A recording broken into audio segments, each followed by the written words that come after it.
This is a campaign to wipe Ukraine from the map. It's more of like, how do you change the society? This is about the imperial ambitions of a man who is absolutely consumed by his own vision. Propaganda on steroids. They're probably the world's best liars. And there is no better time than now to talk about it.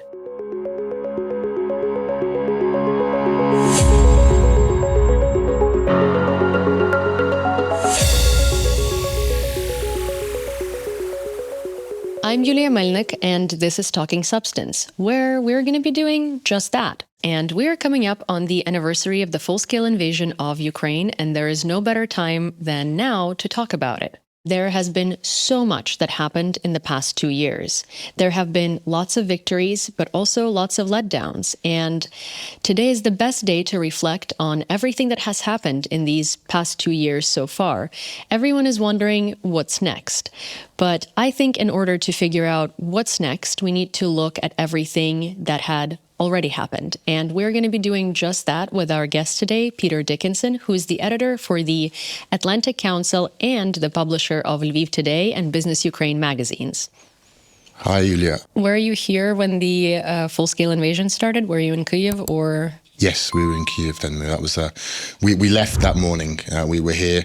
So in the build up to the full scale invasion, of course, we were having, as everybody, having this all the warnings and then the recommendations from the embassy to leave. And the whole time when that was going on, my perception was that something was going to happen, but I anticipated that it would be perhaps a limited military operation, some sort of attack, some sort of in the Donbass area, and we said from day one, really, of that whole of the building up of the crisis. If there is a full-scale invasion, then we will have to leave. I have 2 children, and I also would not feel that my position as a member of the international media community and working with the Atlantic Council I would have been safe. I've since been sanctioned by the Russians as well, so it wasn't an option at the time to stay. But as soon as Kyiv was liberated, then we began to look to come back, and we came back in the summer of 2022 and have been back ever since.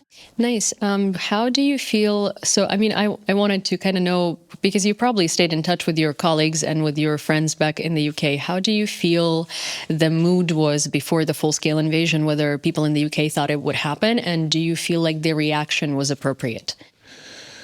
I honestly can't say that there was that much awareness in the UK. Of course, there was those who were involved in the security sphere, those who were taking interest in geopolitics or this part of the world, of course, were very much focused on the build-up. But in general, it was they'd also been sort of inundated with news of Russian aggression, and from 2014 onwards, from the siege of Crimea, East Ukraine. So there was, I think, also a sense of like, oh, here we go again. What's going on this time? It wasn't a totally unprecedented situation. I think once the invasion had taken place and the enormity of the situation sort of began to dawn on people, then there was a very big reaction from the public and the political sector, but especially the public.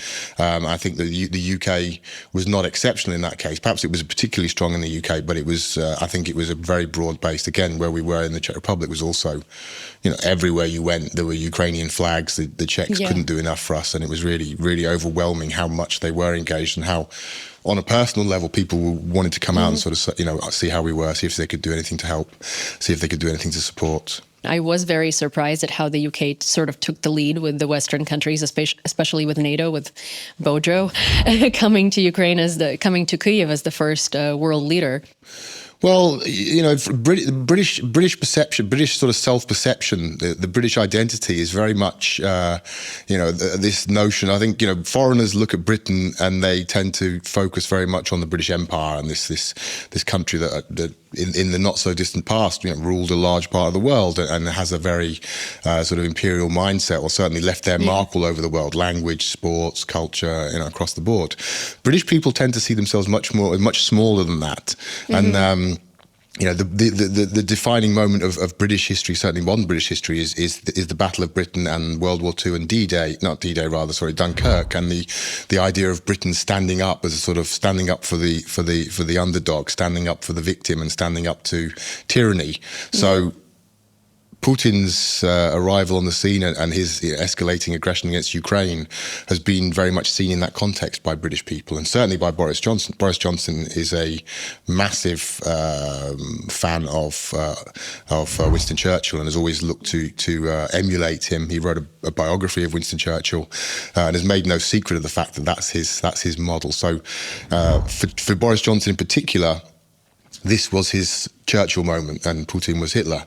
And for the British people in general, that's the way it was perceived. So I was very pleased by the reaction, but I wasn't totally surprised. Yeah, it was interesting to observe Boris Johnson because he was like the right man at the right time, right? I felt very interesting observing how Ukrainians were sort of idealizing him and loving him so much. And at home, the reactions to him were not quite like that, especially during that turbulent time. And then he started supporting Ukraine. And I guess his reputation weaned off a little bit because everyone was supportive of him supporting Ukraine. But it was very interesting to observe the two very well. I mean, there was some, some people said it was cynical in the sense that he was looking to distract from all his domestic problems, which, and I'm sure there was an element of truth in that. But I think it was quite sincere in the sense that this is how he's always seen himself, and this was his big moment of truth, And his position on Ukraine was very popular. But at the same time, the British people were able to sort of detach the two things and say, okay, Ukraine, great, that's the right thing to do. We support that and we welcome that. But, all the other stuff, not so much. Yeah, but that's the thing. I vividly remember how Ukrainians were so sad when Boris Johnson left, and they didn't understand. They did not understand why en masse. And I would just look at Twitter and look at all of these sad tweets, and to me it was so funny because Ukrainians were saying that they would love to have Boris Johnson in Parliament here. I still wouldn't. It wouldn't amaze me if he popped up here in some position somewhere. It really wouldn't amaze me. I think it would be something that would appeal to him down the line. We'll see, but. I think there was certainly when he was removed, when he was ousted, there was a widespread sense of, oh my God, what does this mean? And I remember at the time doing a lot of Ukrainian media appearances and explaining to them it probably doesn't mean much, because this is the public position. This is popular across the board politically, and whoever is in power in Britain will be basically trying to outdo each other so you can help Ukraine more, which has proved to be the case. Rishi Sunak has tried to do more, and the opposition leader, who's very likely to become the next prime minister, has already been to Kyiv to say, don't worry, I'm going to be the next prime minister and I will do even more. So I think of all of the issues internationally that Ukraine faces, Britain's probably one of the least concerns. Oh, for sure. Britain has been one of our strongest allies. There are Ukrainian soldiers being trained in Britain and in France as well. But I think that British leaders are just a little stronger and more straightforward than the current French president is. So the support from UK has been immense. I also think that there are certain parallels. For instance, Ireland really supports Ukraine, and Scotland and Wales supports Ukraine. I know Ireland is not the UK, but in general, your neighbors, because I feel like there is this sort of spirit of fighting for freedom that, for instance, the Irish understand very well, or at least the idea of fighting for freedom, and so do the Welsh and the Scottish. So it's very interesting how the UK as a whole and Ireland also all sort of draw some parallel to Ukrainian struggle and can sympathize with it and really want to help. Do you feel like the mood in the UK and all over the world is still as supportive of Ukraine as it was on day one?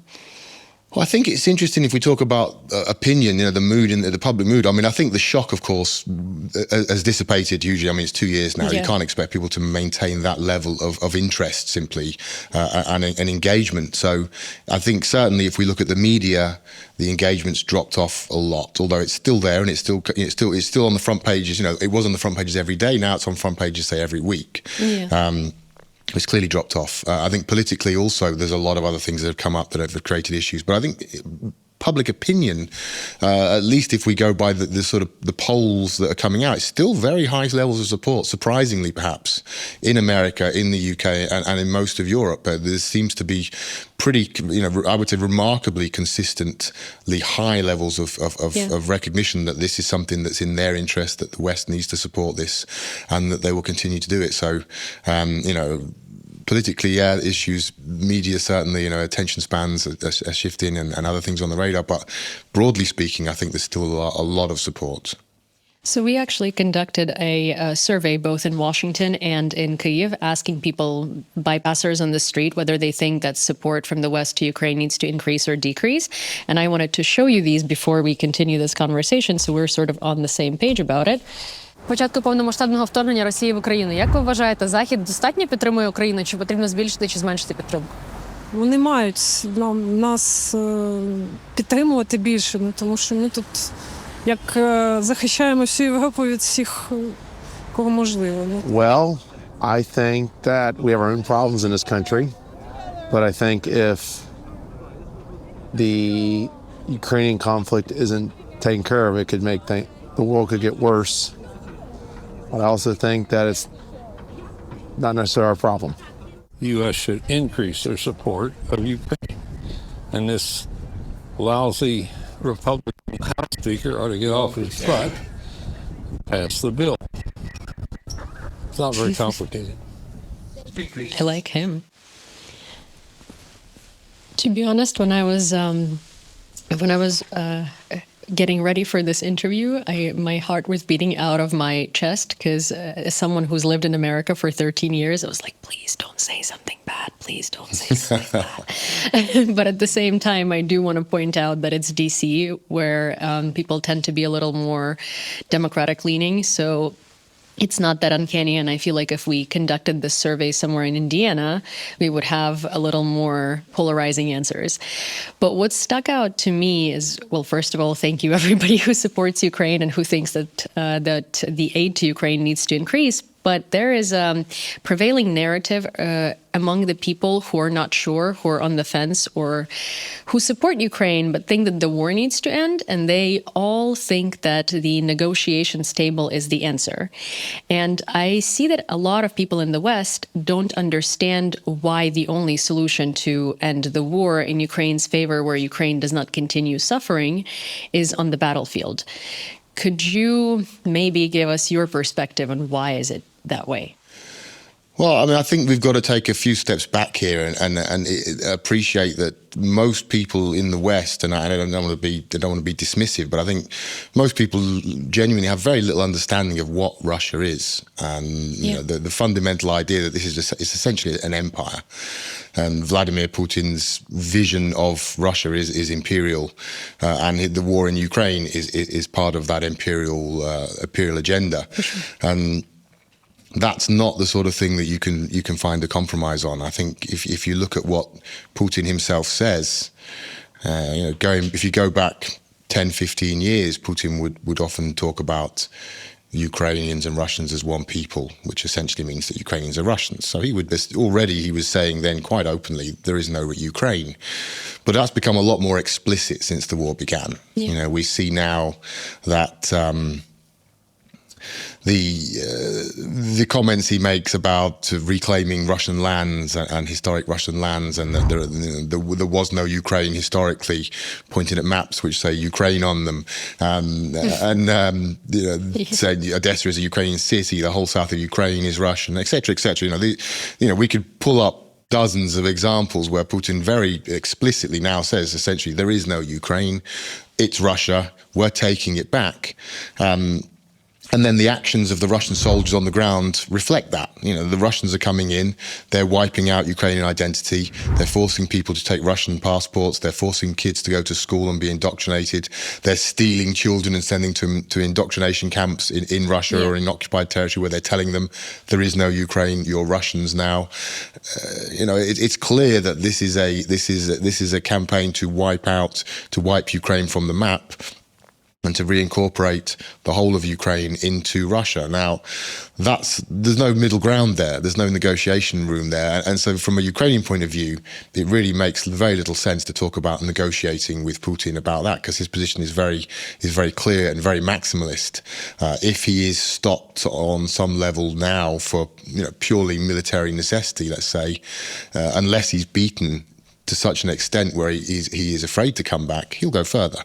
So that's the Ukrainian position. But I would say that it's not necessarily enough to explain that to international audiences, because they may ultimately say, well, why do we care?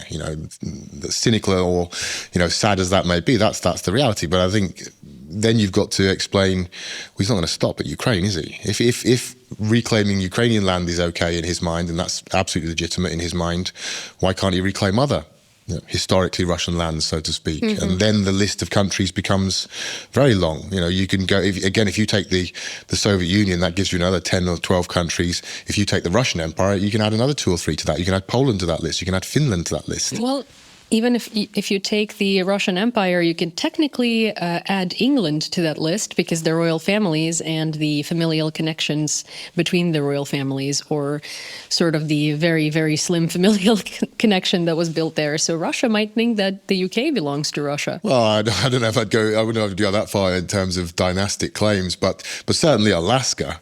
It would be on the board. For sure. Certainly Alaska would be in Putin's worldview legitimate. And I think if you look at the recent interview that Putin did with Tucker Carlson, I think that was actually a very, very useful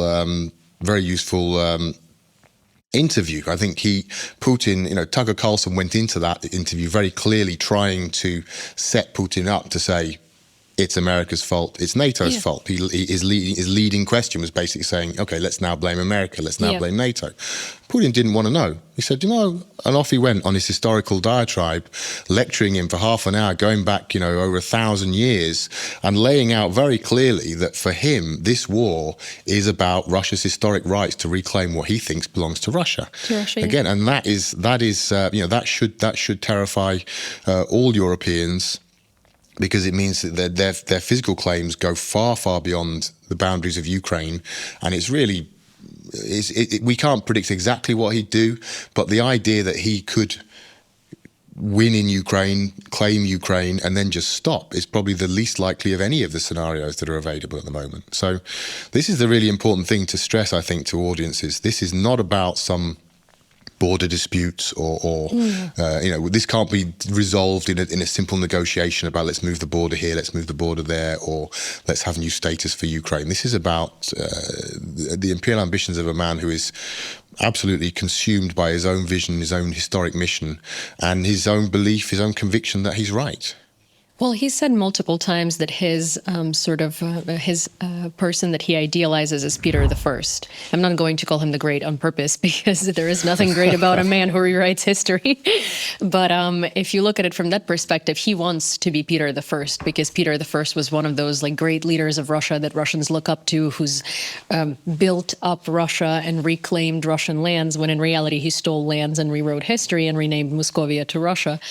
But that is why it's also so dangerous, because recently Putin has, the Russians, I suppose, or the Russian government has been putting banners on borders with Finland and other countries that say the borders of Russia don't stop anywhere. And I think that very well summarizes everything that you said, because they don't believe that there is any stopping for them unless they're stopped. And they have been doing this unpunished for so many years that who is to say that if Putin gets what he wants in Ukraine, which is technically the whole of Ukraine, he's not going to go further? Or how would you believe a man who openly just disregards all of the international treaties and documents that have ever been signed by his country? Yeah, well, again, that's the other issue, the idea of actually the value of any agreement with Vladimir Putin. Russia has made numerous agreements guaranteeing Ukraine's independence, Ukraine's sovereignty, territorial integrity, etc. Obviously, the Budapest Memorandum, there were a number of bilateral agreements. Putin is on record a number of times saying, I have no interest in Crimea, I have no interest here. Even when he launched the full-scale invasion, he said very clearly, we have no plans to annex any territory. 6 months later, I'm annexing all these territories. So it's... anyone who, if someone on the street says, there should be peace and we should all talk to each other, I can kind of respect that in the sense that that's a humanitarian position. That's like, well, come on, nobody likes war, or at least no healthy person would tolerate or support war. And there's a desire for peace. But someone who actually has knowledge of Russia, of Russian history, of Putin, the Putin regime, who advocates for a negotiated settlement, I have to question their integrity. I have to question what they're really pushing for, because they must know. They must know that it's nonsense to do a deal with this man, and they must know what his agenda is, and they must know where it will lead. Well, I think that, everybody is a pacifist on paper until war comes to them, right? I think, before 2014, I was an immense pacifist. I did not understand why weapons exist, and I didn't like people who preferred to have guns in their houses for safety or something like that. And here I am advocating for more weapons, explosives, and missiles to Ukraine, right? Because at the point at which you get invaded and you see your friends die at the front lines and you understand that there is just no other solution other than defeating the enemy, I think pacifism gains a very new meaning for you. That's what I was talking a little bit about earlier, where I think there is a very misguided understanding of peace in a lot of Western minds, because lack of military action doesn't mean peace. Particularly with Putin and Russia, lack of military action is just that. It's just lack of military action. But these territories that they took over daily, they set up these filtration camps, torture chambers, they imprison people for speaking Ukrainian, they indoctrinate children, they erase the history books, they burn museums of Ukrainian heritage and history and culture because they simply don't want Ukraine and Ukrainians to exist. And they basically re-educate people. So I wouldn't, for me personally, correct me if I'm wrong, that is not peace. That is a torturous existence just without military action.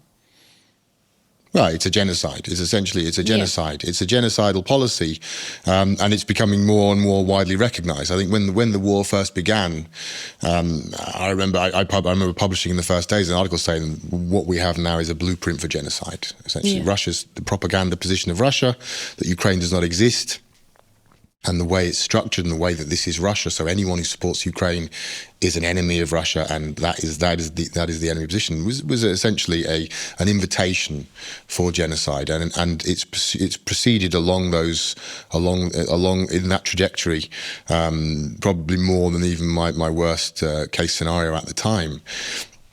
And that's been something that people now recognise. I mean, I think the thing is with genocide, it takes a long time to prove it. It's a very, very high benchmark to determine officially, legally, definitively that genocide has taken place. But a lot of serious specialists, historians and specialists in genocide are now saying that this is a clear genocide that we're seeing. We have UN officials who are saying like that the Russian media is possibly or probably guilty of inciting genocide. Vladimir Putin has now had an arrest warrant issued by the International Criminal Court in The Hague, specifically for a crime which is one of the 5 points of genocide: taking children and indoctrinating them, taking them from the group by Ukrainians and indoctrinating them. That is one of 5 genocidal acts as defined by the United Nations Genocide Convention. So this is clearly what's going on, and that you're quite right that is not peace. And the people in Ukraine who are on the other side of the front lines now are already exposed to that. The idea of leaving them there is unacceptable, I think, for any Ukrainian. It should be unacceptable for the international community. But again, what I was saying earlier, I don't think it's enough just to appeal to people's humanity for their support. We've got to appeal to their sense of self-preservation, that this is going to affect you. This is not just something that you should do because it's a nice moral thing, because there's a lot of bad things happening in the world. Of course. And a lot of people are going to say, well, yeah, okay, there's a lot of bad things happening here, there and everywhere. I don't want it to disrupt my life. That's the nature of humanity, unfortunately.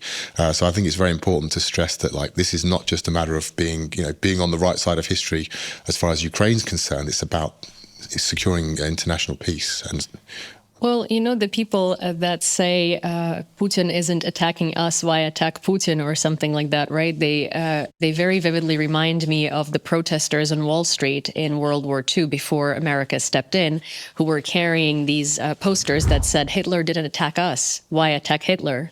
And anytime someone says something like that to me, I actually have that saved in my phone and I just pull it up to them because I'm tired of explaining it, because it's very similar in that way.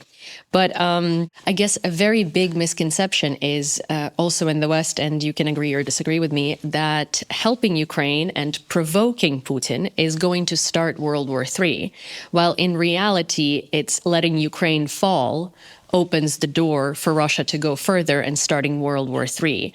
So I find it very interesting how so many people are not scared of giving Russia all this land and all this space that is going to be bordering Europe and NATO. And once Russia enters NATO or does anything to a NATO country directly, then Article 5, which means World War III in a way.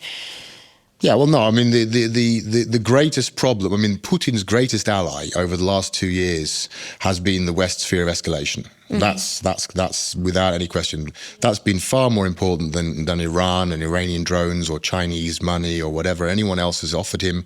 The main ally of Vladimir Putin and the Russian war is the West's fear of escalation. And that is a very, very damaging thing for Ukraine, of course, but also for the West. And it does open the door, as you say, for a much bigger conflict. And it's foolish. You know, we see that it's not actually founded in logic. Russia's very clever at playing this, at manipulating this. You know, we see they make, Putin makes his nuclear blackmail. He makes some very thinly veiled comments. He actually hasn't done that in a while because I think the Chinese told him to stop doing that, basically. And so he stopped doing that. But he still has his guys who do it for him, his proxies, his representatives, especially Medvedev is the main one now. So he pushes him out every so often, and Medvedev just the other day again made a very explicit nuclear threat to bomb Washington and to nuke Paris and London. Now, his comments sound ridiculous, and people tend to laugh online and say, look, Medvedev's drunk again, look at him, oh my God, he started early today, he must have been on the vodka at breakfast. Okay, that, I can see the fun in that, it's important to laugh in times of great stress and trauma, but actually, I think there's a very serious point here. That is not accidental. That's specifically to push the West to say, by the way, guys, we've got some crazy people here. We're pretty wild. We can do a lot of stuff. Don't take a risk. And if you do, you'll end up in trouble. But if we look at the reality of what's actually happened, every time that Russia's red lines are crossed, Russia does nothing. Does nothing. The Black Sea is the best example. The Russians have said, you must never touch Crimea. Crimea is the red line. Crimea is the jewel in the crown. It's the jewel in the crown of Putin's empire. Never touch Crimea. And a lot in the West, they didn't necessarily say it, but I'm sure behind closed doors they did. And they're saying, we don't really think about Crimea. Better not touch Crimea. Ukraine said, we're not worried. And they went in and they started sinking his fleet. And what did he do? Did he start dropping atoms bombs? No. He retreated. He pulled his fleet out from Sevastopol, and they went off to Russia, and very quietly. And the Kremlin media said almost nothing about it because they were obviously told by the Kremlin, turn it down, don't mention this. We're just going to quietly retreat. Same thing in Kherson, same story. So every time that the Ukrainians challenge these red lines and cross them and ignore them, Russia falls back, and yet the West has still got this timid approach, this fear of escalation, and it's very, very problematic. Why do you think that is? Because that's what I wanted to ask you actually from the very beginning, is that every time these red lines are crossed, the first red line was Western tanks, the second red line was Western jets, right? So there have been probably... Well, it goes back before that. The first red line was anything. Javelins. Was anything. Really, it was any help. And so said on the first day of the war, and if anyone tries to interfere in any way, I will nuke you, essentially. Yeah, and then it's been 2 years and about 100 different red lines that Russia has specifically stated have been crossed by the West. Yeah. Yet it seems like when Ukraine actually needs the jets and the tanks and the javelins most, the West is scared of escalating. And then 5-6 months down the line, they do give us what we need, or they do give Ukraine what Ukraine needs. However, at that point, there's so many lives that could have been saved and so much strategy that could have been built better and so much progress that could have been made. Why do you think the West constantly falls into this trap of the fear of escalation with a man who has shown times and times again that he's a paper tiger? Well, I think there's an incredibly low threshold for risk in the West. We're talking about countries that have lived for 3 generations without war. Yeah. I mean, yes, they fought wars all over the world, especially the Americans, but also the Brits. But not at home. They don't have any concept of their countries being at risk, realistically, and their parents didn't have any concept. They've grown up with the notion of war as something you see on TV or on a cinema screen. It's a historic thing. It doesn't happen. So there's an incredibly low threshold to involve them in that. And then they see what's happening in Ukraine. On the one hand, they're absolutely horrified, legitimately horrified, genuinely, and they want to say, well, we must do something because we want to stop. But on the other hand, they're saying, my God, that could happen here. Could it happen here? Well, I guess it could happen here. And even if there's a 0.5% chance, that's a 0.5% too much. It's such a low threshold that they will not cross it. And although there's a lot of people in the West and in the political leadership and in the policymakers, opinion formers who recognise that now is the time, there's also enormous pressure from the other side saying, don't get us involved because this is just too big a risk and too terrible. And so this is why it always involves these endless debates and very damaging delays. These very damaging delays. Well, Germany is stepping up quite a bit. I was honestly very surprised, and I'm very grateful to Scholz, because from the beginning of the invasion, there was this new term added to, well, as a joke to Oxford Dictionary, and it was Scholzing, which is kind of debating about something or promising something and then never actually delivering it. And then recently he stepped up quite a bit, and Germany has been one of the biggest suppliers of aid to Ukraine, and they're really pushing the rest of Europe to give Ukraine what Ukraine needs, specifically jets and tanks and BMPs and APCs. And I think that's fantastic. Also, Germany is remilitarizing for the first time since World War II, which is something that people just tend to gloss over, but it is a big deal. And so is Japan. So it is sort of, we live in this time that I kind of call the doorstep to World War III. And it's up to us and it's up to Western countries to see whether it will happen or not happen, depending on how they act here. Well, the German position is probably the biggest shift we've seen since the war began, apart from what's gone actually specifically here on the front lines. The idea of Germany being the leading European supplier of arms to Ukraine is incredible. I mean, everyone remembers the early days of the war when they offered to send some helmets and blankets, and that was Germany then. That's what you expected. Of course, people joked about it, but that was the perception of where Germany was at, and the idea that they'd provide more was not seen as realistic by anyone. And it is incredible that they have made this turnaround, and it's a huge shift for the German public. And again, if you look at polls in Germany, it's popular. It's broadly popular. They support this. They recognise, popular might not be the right word, they recognise that it is the right thing to do. That's a huge shift in where, historic shift in where Germany is since World War II. They have been the pacifist nation, and although this is clearly the right thing to do, it's a huge jump for the Germans to say we're going to send tanks to Ukraine. I mean, that was the Eastern Front was the German war guilt was, of course, the biggest portion of guilt was for the Holocaust and the atrocities that took place in the camps, but also for the atrocities that took place in the former Soviet Union, and in most German minds, that's equated with Russia. That's another barrier there that a lot of people historically in Europe and especially Germany have always equated the Soviet Union with Russia. So for them to again be involved in a war against Russia was seen as an incredible taboo. The fact that they've been able to get over that and now are moving in the direction they are is remarkable. It is remarkable. It speaks volumes of how big the changes have been over the last 2 years. I think especially in people's perception and in the understanding of geopolitics in this scenario, because I think that Russia and Germany were very integrated. Take Angela Merkel, for instance. She studied at a Russian university. She's from East Germany. Yeah.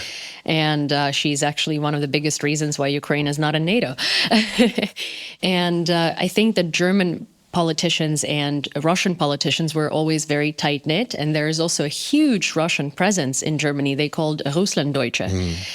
So I do think that their sort of information space in Germany at the beginning of the full-scale invasion was very, very much tipped towards the Russian perception, because that's what they were getting en masse. They have lots of Russian journalists working at Bild and Die Welt and all of the other publications. And now I think it is Germany is probably one of the largest examples of how things have changed from February 24th till today in terms of the public reaction, in terms of the government reaction, in terms of just the general mood in the country towards what's the right thing to do and how to act in this situation. And you're very right. I do agree with you in that it is a very remarkable thing to see. And I honestly did not think that Germany would.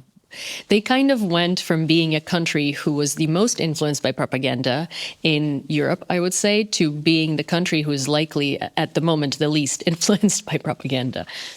Yeah, the Russian influence in Germany, the Russian influence across Europe is really significant. It's remarkable, and but Germany certainly. Yeah, I mean, you talk about Merkel for sure, but then you got to look at Schroeder. I mean, Schroeder is even deeper in. I mean, he literally works for Putin, and that they do have their 12 o'clock tea time. Well, that speaks that just I honestly I remember back in was it 2004 or 5.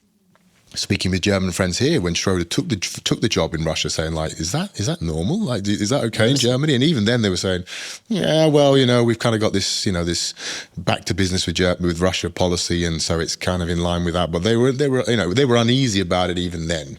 And I think now we see the huge folly of that. People talk about Ukrainian corruption, and Ukrainian corruption is an issue that needs to be addressed and is being addressed, but will needs to be addressed for many decades to come, no doubt. But yeah, of course. We're talking about former heads of state who are openly working for the Kremlin. I mean, how much more corruption can you get? I mean, how much bigger can corruption become than when your national leaders are being paid publicly to lobby for the Kremlin?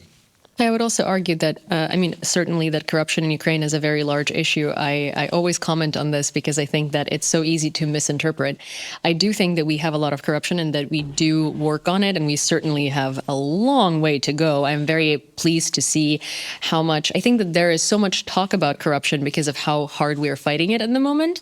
But I do also think that corruption goes back to sort of the Soviet Union and how it functioned, and a lot of people that worked in that time and sort of their proteges and also the Kremlin are one of the largest reasons that corruption prospered in Ukraine so much, because those were the trainers, and their proteges were installed here to do it. Corruption was a tool. I mean, it's very easy. Corruption's a very convenient thing. Corruption is often, the whole notion of corruption, as in you have a system that works, and then there's some elements of corruption. In many respects, the corruption was the system in Ukraine and throughout the Soviet Union because it works very well. It's much easier to just bribe people and pay people off and have people being accepting backhanders all over, and then they're all and they have them all vulnerable to possible prosecution if they step out of line. That's very good for discipline, and it's very good for getting people to be. For creating vested interests and getting people engaged. For sure. It works well, and that was the Russians have applied that model to a lesser extent, but across Europe and throughout the West, they use money very effectively to buy people, to buy interest groups, and we're seeing that now that there is a sort of recognition in the West that we have a Russia problem. Yes. They're finding people all the time. They're finding information operations, they're digging stuff out, and it's only the tip of the iceberg. Wait till they start digging into all the funding of all the far right parties, all the far left parties, anyone who destabilizes the West in any form, but especially the far right. If they dig deep enough into that, and the Russian roots, the amount of Russian money there, the amount of Russian influence is going to be colossal. And we can look at election interference, social media across the board. I think one of the problems is how little awareness people in the West, not that they have to have awareness, because I can't imagine where they would get it from, especially because, materials about Ukraine and what's been happening to Ukraine and smaller countries have been only sort of accessible to academia, and everything about Russia is accessible everywhere. For instance, all of the journalists at large publications who have been sent by the Russian government to work there, and the government formed connections for them and the government put them in the spotlight. All of the Russian cultural centers everywhere around the world. Ukraine doesn't have money to build all of those. Neither were we focusing on that. We were focusing on developing ourselves as a country, right? And one of the most interesting things that I think is Russian professors in the academia, and my favorite faculty in every top of the line university is the faculty of the Eastern European Studies.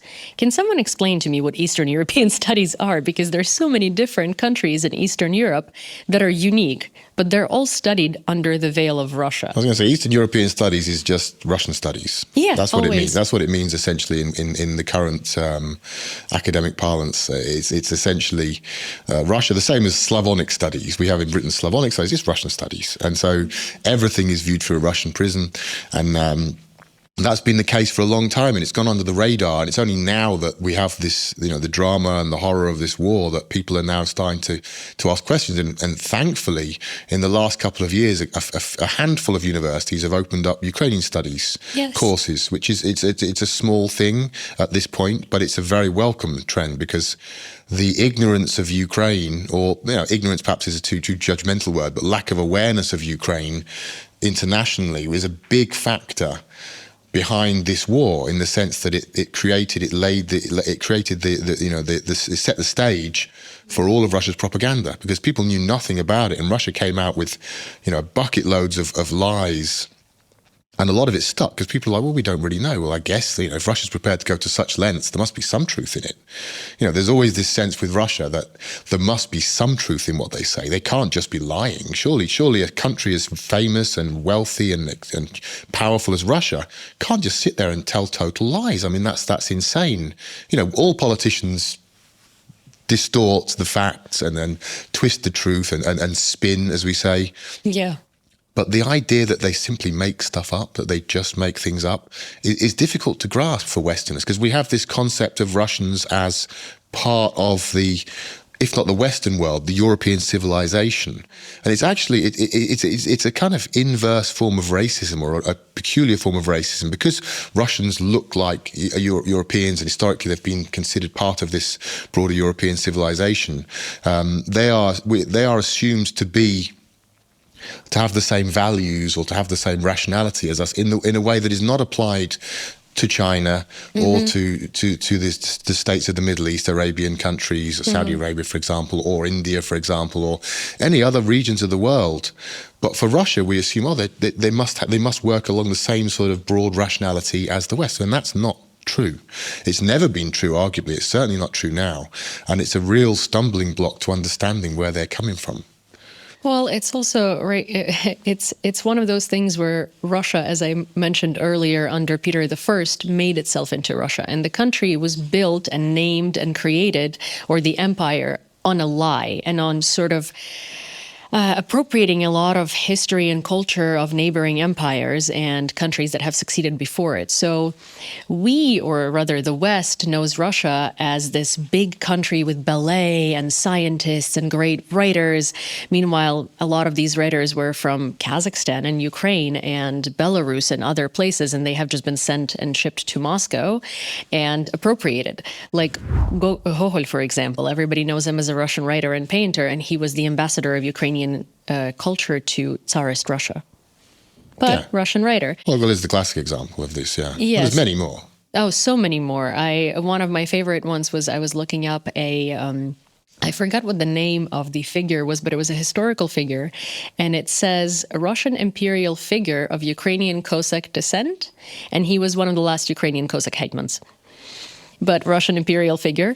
Well, again, this is a trend we're seeing over the last 2 years. We're seeing people addressing museums in the West and saying, okay, this picture you have here of the Russian whatever is actually Ukrainian, or this ballet that you perform, or this song that you sing, or whatever it may be, these are actually this is Ukraine's cultural heritage. And we're just at the very beginnings of this. I mean, this is one of the many very profound impacts of this war, is the fact that the world is learning about Ukraine and is starting to understand exactly what you're talking about, that a lot of the things that they assumed were Russian are in fact part of Ukraine's cultural heritage. That have been taken by the Russians, and the Russians are, the Russians just assumed that was okay, that was normal, that's just what they did. Their empire was a very different empire. Like the British had a vast empire, but Britain didn't say that Indian curry was English. They said, oh, it's Indian curry, and we have Indian restaurants. We don't call them English restaurants. It's not English curry, it's Indian curry, for example. And there's obviously many examples like that. Whereas in Russia, it was like, well, you're Russians now. This is part of our world now. But you're Russians, but also you're never regarded as highly as Russians because you're sort of like the second class of Russians.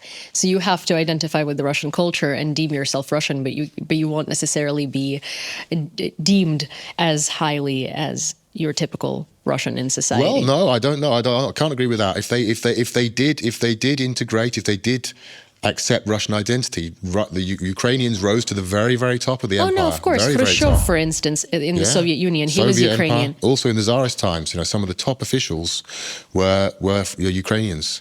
Yeah, of course. Well, if they Sovietized themselves and gave up all of their identity and became Russian, but if if you chose to keep Ukrainian as your nationality in your passport, that wouldn't happen.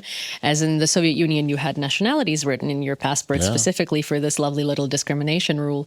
And Russia is very interesting like that. Would you agree with me? So I always say, and this is my perception, is that the Russian Empire never collapsed. It just lost some territory and renamed itself to the Soviet Union and proceeded with different leadership. And then the Soviet Union never really collapsed. It lost some territory and renamed itself into the Russian Federation. Well, I mean, would I agree? I think Vladimir Putin would agree. It is the most important thing. I mean, he clearly agrees. He has said publicly on a number of occasions the Soviet Union was the Russian Empire.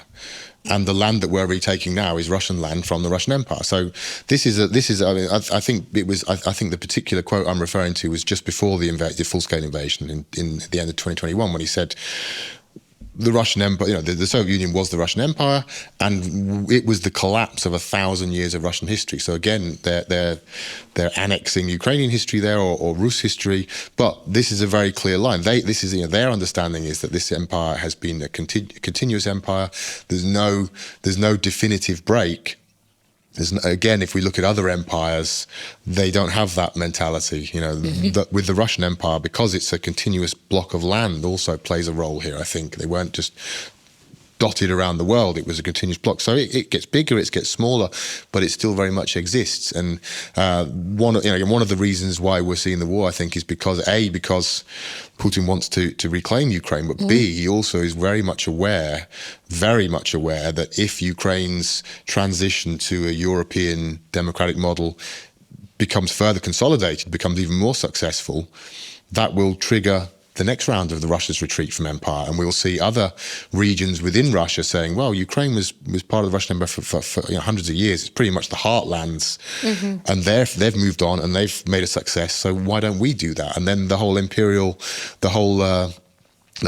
then starts to come apart at the seams, and I think that's ultimately what they fear first and foremost. Putin's a man whose entire political life, his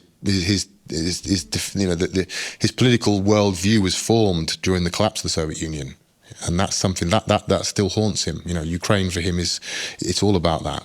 And he's watched it happen in Germany, so he wasn't there, and he also couldn't do anything about it. He was on the front lines, and he saw it happen. And there's that famous quote: "Moscow was silent." He said, "He's there." And now, I think one of his guiding lights is this idea: Moscow will never be silent. We will never be silent again. And if we have to drown the whole world in blood, it doesn't matter, because we cannot be silent, because that's the retreat. The speed with which the Soviet Union retreated in the late 1980s, early 1990s was astonishing.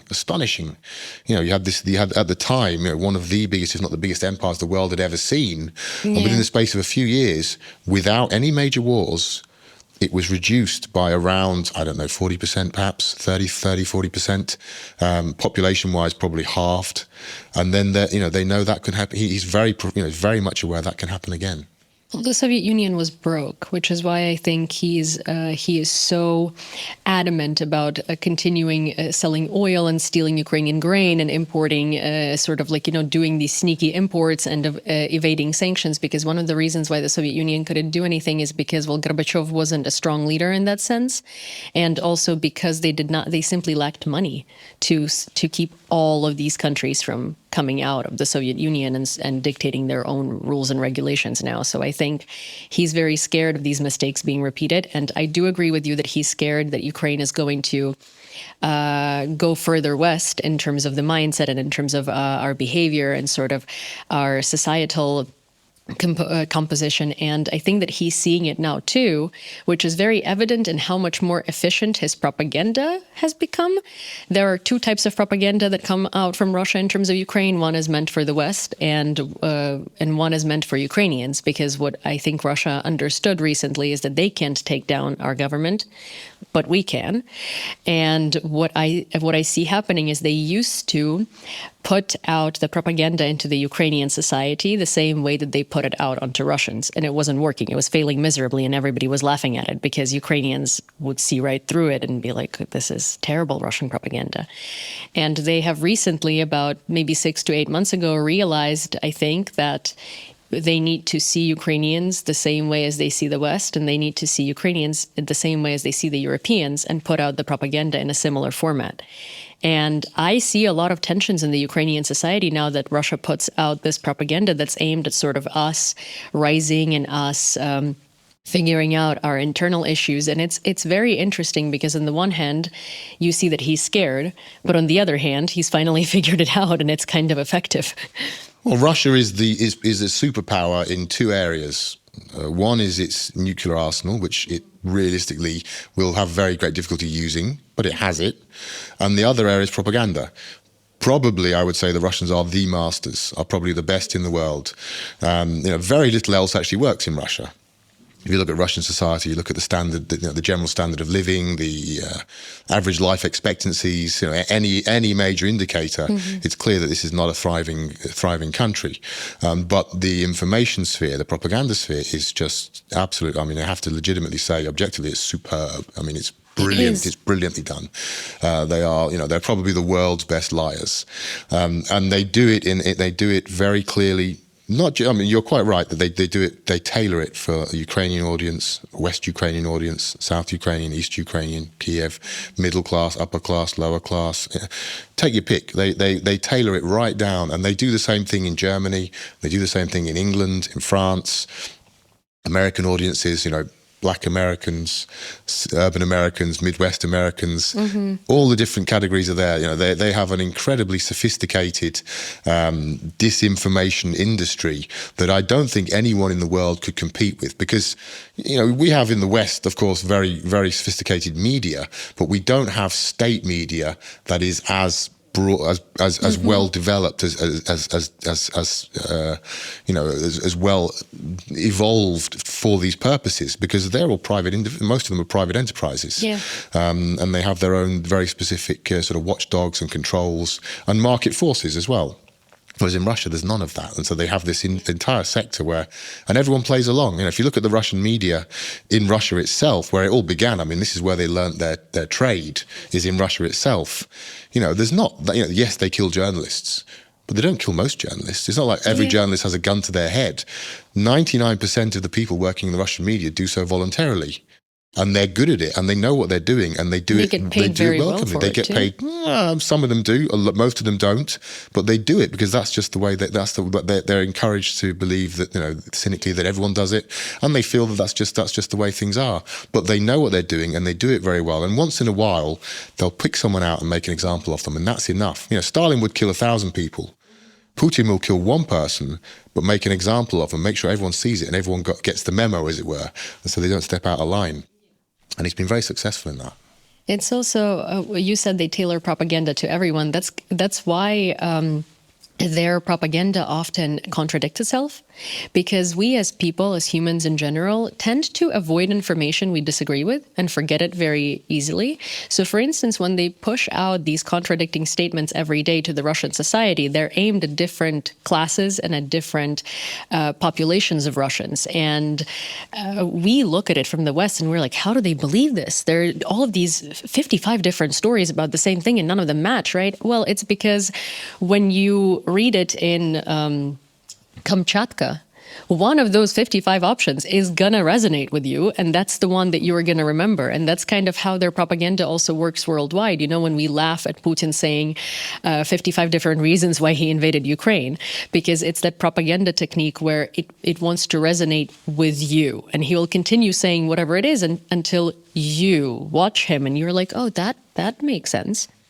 Or Or there's also, I think there's also an argument for saying don't believe anything. There's also a very powerful, that's a very popular tool of dictators saying, well, just, don't believe in anything because it's all nonsense. And the cynicism that you see in the West as well, there's a very, there's a very strong undercurrent that maybe even, approaching, maybe not majority, but a very large consolidated minority who reject all mainstream media now in the West. And that's also, and they are by no coincidence, they are also the sort of bedrock of support for Russia and Putin. Yeah, they are. They're the guys who like Putin, the guys who say they can't trust the mainstream media, but we'll trust Putin. And it's like, how could, do you know anything? Do you know anything about Putin? Like, he's the ultimate in propaganda regime, but somehow they feel that is a sort of contrarian position to adopt. Well, the mainstream media also fell into Putin's trap as well and helps him to lead people to distrust them because they publish a lot of contradicting opinions from journalists, and a lot of those journalists are Russian, and the journalists have been working there for 20 years, and therefore it's unimaginable to think that they have been sent there by the Kremlin to specifically tailor propaganda. I'm not going to mention names, but there are journalists working at the New York Times and at Washington Post and at the Time who have written very, very, very I would say propaganda on steroids, pieces about Ukraine like civil war, how Russia is going to intervene and help, how there are Ukrainians screaming for help from Russia who want to be Russian. And then, and that was happening up until the 22nd of February. And then right after the 24th, it switched to Zelensky, the hero of the people. And now it's slowly being reintegrated back into the narrative about Ukrainians being, they're losing, and state Ukrainian propaganda is misinterpreting things. It's wishful thinking. Zelensky is in too deep and took on way too much. And people believe these journalists because, but they've been naming Zelensky Person of the Year and saying all of these fantastic things about him before. Yeah, but I feel like if they weren't, they'd be fired and they wouldn't be able to have this position now, right? Well, I mean, I don't want to insinuate that people are like sleeper agents or something. I think it's a lot of it's opinion. A lot of it's just that's the way that's the way they were brought up to believe. If you're brought up in an environment where Ukraine is not considered a country since you were a small child, that's your reality. It's very easy for you then to repeat narratives that are quite close to the Kremlin because you genuinely believe that. That's just the way you are. I think one of the big problems in terms of the international coverage of Ukraine has been the tendency, which is still, but much less now since over the last 2 years, to cover Ukraine via Moscow. This is a huge problem because the correspondence in Moscow would very typically be, first of all, they're in Moscow. They are by definition dependent on the Kremlin for their accreditation, i.e. their job, and they can have that taken away at any moment. So they know where the unspoken red lines are, and they know what they can and can't do. And then also you add in the factor that they spend all their time in an environment talking to Russians, that they in many instances have a Russian wife or Russian girlfriends, Russian friends, Russian colleagues. So everything they know about Ukraine is coming through this prism. And then when they come to Ukraine and encounter a totally different reality, they then would report typically something that was like, well, this is what is happening in Ukraine as I see it. And then they would include all the Russian stuff for balance, because that's that's the baggage they already had. And that's the stuff that they know they're obliged to put. And that's what and actually, in fairness, that's what they legitimately think they should put as an objective journalist, because that's the broader view. They can't detach themselves. And a very interesting thing happened before the war began, that when Joe Biden began saying very publicly that the invasion's coming, there was a massive influx of journalists to Kyiv from December 2021 until the invasion. All the hotels here were full of international journalists. There'd never been anything like so many journalists here. Not during Euromaidan or the Orange Revolution, never anything like it. So you had this massive influx of journalists, and the vast majority of them had no connection to this part of the world at all. They weren't from Moscow. And that's when, you say the coverage changed on 24th of February. Yeah. I would say actually the coverage changed in the months before that, because you had all these journalists all of a sudden reporting on Ukraine and the build up to the potential war who were not coming with the baggage from Moscow. And that was the big watershed moment where the perceptions changed, because they were just reporting honestly of what they saw, and they didn't feel the need to include all these Russian narratives. Yeah, for sure. I mean, that was very helpful. And I think that was one of the big pushes that helped us introduce our stories the way that we see them, not the way that Russia sees them. But there are still quite a few journalists and quite a few academics that have studied Eastern European studies, which aka Russia and Moscow, and have never been to Kyiv, but now suddenly have become experts on Ukraine because, well, they've studied Eastern European studies, and now they write opinion articles and educate people on Ukraine without actually having as much knowledge on Ukraine as they do on Russia. And their teachings of Ukraine are very much through a Russian prism and through their baggage of knowing Russia. But I really do appreciate how many journalists actually came here and started listening to the Ukrainian perspective. And I find that a lot of the people who report on Ukraine from the West, who support Ukraine, do not completely change their opinion and see it through the Ukrainian eyes until they come to Kyiv. But once they do, there is no going back, because it's almost like a whole different world opens to them because they've now been here, and they really, really do not have any more sort of questions or any more things that they're unsure about, because they meet Ukrainians, they speak to Ukrainians, they see the life here, they see that there is not even a semblance of anybody wanting to be anywhere near Russia, whether they're Russian speaking or Ukrainian speaking or German speaking or English speaking, And I think that's beautiful in a way, and that's something that I never thought I would see happen, because as someone who's lived abroad for so long and watched the coverage of my country through the lens of Americans from 2014 and on, it was very difficult to watch, because it was being portrayed as a civil war in Ukraine, and Russia was portrayed as the big great hope for Ukraine that came in to help the Russian speakers who were suffering so much. And all of the historians and politicians and everyone was explaining it through the prism of them having spoken to people in Moscow. Well, it's a long process. You're talking about changing perceptions that have taken root decades ago, and in some cases centuries ago.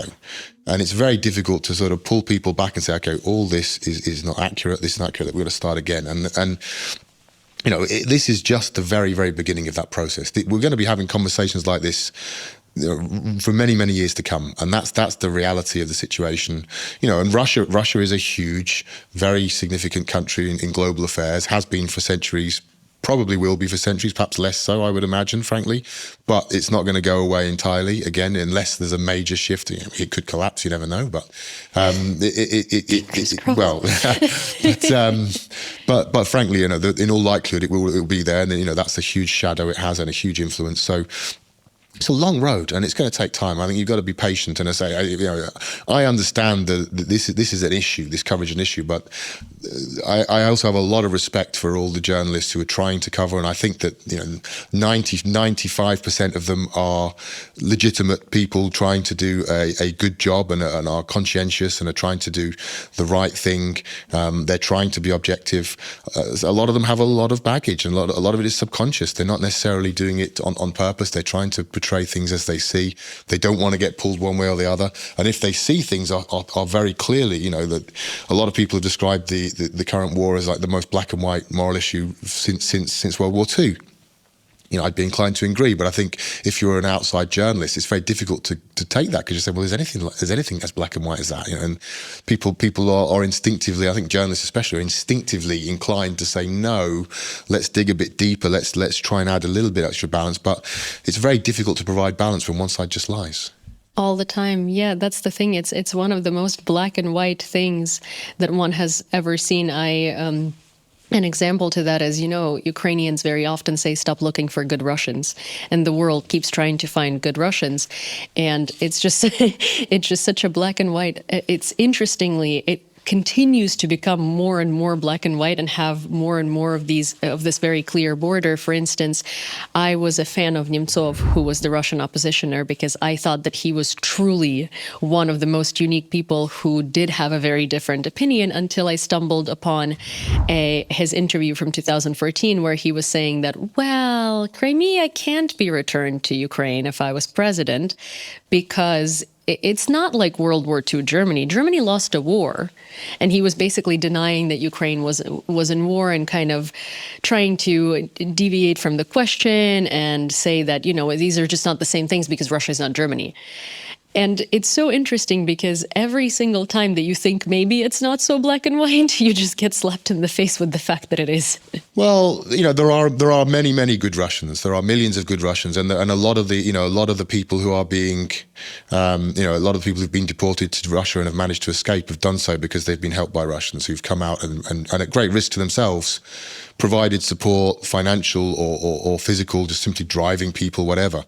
So there are good and bad people everywhere, but in terms of political culture, I don't think there's anyone who could expect to have any success in Russia at all by saying, let's stop being Russia.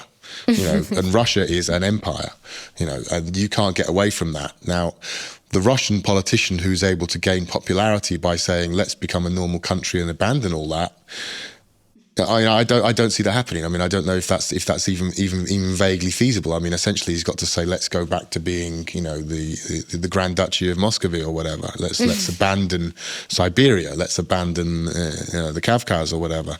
That's a very difficult proposition, and you see that with Nemtsov. You see that with Navalny, with all these sort of saviors. Virtually all of them have been found out in that manner, where they've been pressed on specific issues of not being imperialistic in Ukraine, and they've sort of backed away from it and said, well, I don't know, let's. They don't want to give specific answers because that would basically just condemn them. They said no Russians, because the Russian public, broadly speaking, accepts this worldview, this imperialistic identity. They accept it as one might accept the fact that it's raining or snowing or sunny. It's a force of nature. Imperialism is really ingrained in Russians, which is why I find it difficult to show and explain to a lot of people in the West that even if you change Russian leadership, even if Putin dies today and you change the leadership, it's not going to really do anything immediately because it's all of Russia. It's just the way that people are used to thinking and living and how they've been brought up and what's been ingrained in them for centuries at this point. So it's a much more complex issue than just changing Putin for whoever else. It's more of like, how do you change the society to understand what they have done to other countries and how they have been treating their neighbors and how they have been overstepping everyone's boundaries. And that's kind of the issue that we're going to be facing very soon. And I want to shift the subject a little bit to an op-ed that you wrote, because we have been talking about the political aspect of the past 2 years and how things have changed. There is this word that's been floating around, a stalemate. And you wrote this op-ed about Black Sea and how Ukraine is going to win in it. Do you agree with the word stalemate? And if you don't, could you elaborate? Well, I mean, I think stalemate implies nothing is happening. I mean, it implies a kind of like a deadlock, and that's not the case, unfortunately. Hundreds, if not thousands, of people are dying on a daily basis. So it's just, in that sense, it's about as far from a stalemate as you can get. However, if you look at the map of Ukraine, mainland Ukraine, you'll see that the front lines of the war have barely moved since the liberation of Kherson, which is almost a year and a half ago now. So in that sense, in a purely military sense, we can talk about a deadlock at least. But it's a bloody deadlock. It's a deadlock with massive amounts of fighting going on a daily basis. The figures that were coming out of Avdiivka, and again, we got to bear in mind these are small towns. I mean, these are not big cities. Avdiivka was a town of 30,000 people. That's a small provincial town, and we are led to believe from unofficial Russian sources that they lost between upwards of 16,000 soldiers to take that territory in a few months. Staggering numbers. So that's the most intense war that Europe's seen since World War II. So that's a long way away from sort of perceptions of what a stalemate is. So, but there clearly needs to be new approaches militarily to break through that. There is a block there. But I think the Black Sea is interesting because it shows what can be achieved when the West does give Ukraine the weapons it needs, even if not in the quantities it needs. I mean, all that we had there, the Ukraine's breakthrough in the Black Sea was achieved, because the West, i.e. France and Britain, gave Ukraine cruise missiles, the Storm Shadow missiles and the French variant, not in huge numbers, but in enough numbers for them to begin a campaign of airstrikes They were able to sink numerous ships. Ukraine became the first country ever to destroy a nuclear submarine with a cruise missile. They bombed the Black Sea Fleet headquarters and partially destroyed it. And that was possible with a limited number of Western missiles. Now, if you extrapolate that and imagine that they got a lot more of the long-range missiles they wanted to get that they've been asking for, you can imagine what they could achieve with that. And also, then you have the Ukrainian drones. The drones that Ukraine developed, that they've managed these marine drones, which are, as far as I understand, basically jet skis. Yes. But they work, and that's again. So you've got Western weapons, you've got Ukrainian ingenuity, Ukrainian boldness of decision making, and saying we're not gonna worry about escalation. We're going to go in and attack. They did it very effectively. When the war began in the Black Sea, Russia blockaded the ports. Russia had a massive fleet. Ukraine didn't have a navy. Still doesn't really have a navy. Two ships. Demining ships. Yeah. Okay, I mean, some people say you can't say they don't have a navy. I say, come on, they don't have a navy. We don't have a navy, but I think in a broad sense, it is accurate to say that. No, it absolutely is. I just thought it'd be a great joke. At the beginning of the war, that was a foregone conclusion. The Russians have locked down the Black Sea, and that's done. Now, ports are open. The trade has resumed to almost pre-war levels. The Russian Black Sea Fleet has been pushed out of, away from the Ukrainian coastline, away from Crimea. They're building a new port now. They're going to build a new port in occupied Georgia, like as far away from Ukraine as they can possibly get, which implies that they don't expect to come back anytime soon. They understand that, and again, this is Crimea we're talking about here. This is the jewel in the crown. So it shows what can be achieved. It shows what can be achieved. It shows that the Russians will just retreat if they have to, if they face, unfavorable military realities. So if you translate that to the land war in terms of giving Ukraine what it needs, I think there's every chance that Ukraine can break through and achieve, very significant successes. How to what extent that will be, that's something we'll have to wait and see. But the nature of warfare is changing so fast now, so rapidly that it is almost tempting fate, or it's foolhardy to sort of talk about stalemate in the sense of like, oh, well, it's done, nothing's going to happen, because things are happening so fast and changing so fast that you never know which way it's going to go. And it really is, it's absolutely incumbent on the West to make sure that Ukraine can stay ahead technologically, at least, and give them the tools to get this done. There is so much that happened in the past 2 years and in the past 10 years, even if we look back at Russia's original invasion of Ukraine. And Ukraine has come so far, and the world has come so far in understanding Ukraine and understanding Russia and in helping Ukraine. What do you think the West needs to do, and what the Ukrainians need to do to keep breaking through and to tip this war into our favor and win it? Well, I think that the technological aspect is going to be absolutely crucial now. We're talking about this is going to be probably the last war where we see, large-scale artillery and tanks and armored troop carriers and all the accoutrements of war that we're familiar with from the last 50 or even 100 years.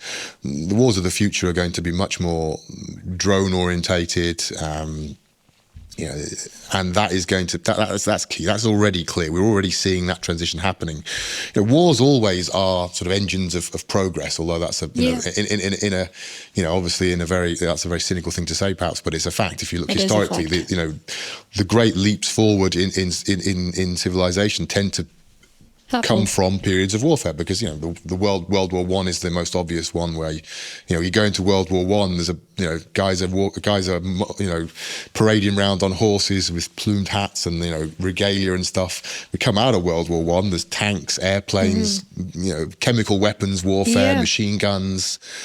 Radical change in a period of 4 years, and we're in that sort of transitional period now again.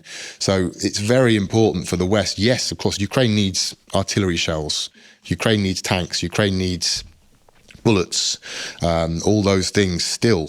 But I think most of all, they need to harness the technological advantages that the West has, overwhelming advantages that they have in terms of their, the digital technologies and the drone technologies and all across the board. to make sure that they stay ahead of Russia, which is also no slouch technologically, but they can stay ahead and they have the skill to do it. The Ukrainians themselves have the skill to do it if the West helps them with the tools. And we're seeing that now. This last few months, there've been announcement after announcement that we're going to give them drones, we're going to give them these drones, we're going to give those drones, drone coalition being set up here. The French just announced a few days ago they're going to give Ukraine some prototype drones that no one else has yet. And they specifically said, in the French report specifically said that they're doing it because they can test them here. So there's advantages for the West in a very practical sense, apart from the fact that it's in their interest to help Ukraine win. They also get to develop their, make sure their military technologies are the best. That's for sure. I think that Ukraine has become a testing ground for a lot of different things. Unquestionably. And of course, another field that's going to prevail after the war is engineering, because there's so much rebuilding that needs to be done. So it's not just in the technological and military aspect. Well, thank you so much for joining me today and answering all of my questions and giving, I think, the audience so much perspective on so much that has happened in the past 2 years. I think that when I reflect on what has changed, I normally never reflect on so many different areas.